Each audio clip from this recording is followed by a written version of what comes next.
So in the argument above, the two bold-faced portions do which of the following?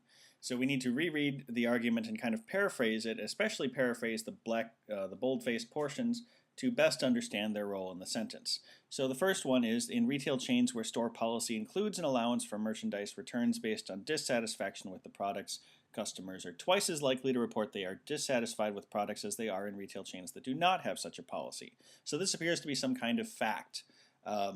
Some kind of claim.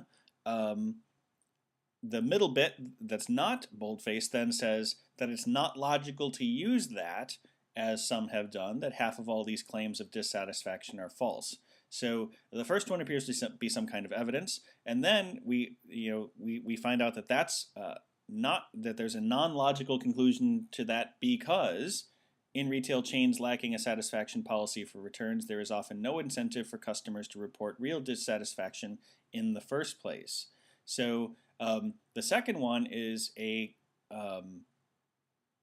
something being said to support the idea that this conclusion in the middle, namely that half of all these claims of dissatisfaction are false. The second statement is some kind of claim or reason why that might be false. So we need to look for something like that in the answer choices. A says the first is an inference disputed by the argument. We can stop right there. It's a fact, not an inference, so we can get rid of that. B, the first is a claim whose accuracy is disputed later. It's not. So the advantage of one of these, in general, with these two bold-faced sentence things is that you can eliminate an answer choice based on either part being wrong. So the first is a claim whose accuracy is disputed. It's not. C, the first is the basis of a claim disputed in the argument. That's true.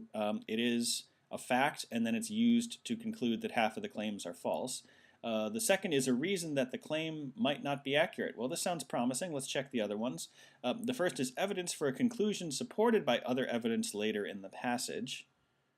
That's not really true. We don't actually have any other evidence later in the passage, so this isn't it. And E, the first is evidence used to make a statement the argument accepts. Well, we know that's not true because it goes on to say that it's not logical to conclude that statement. So it's not E, therefore C is our best statement of what those bold-faced statements are doing.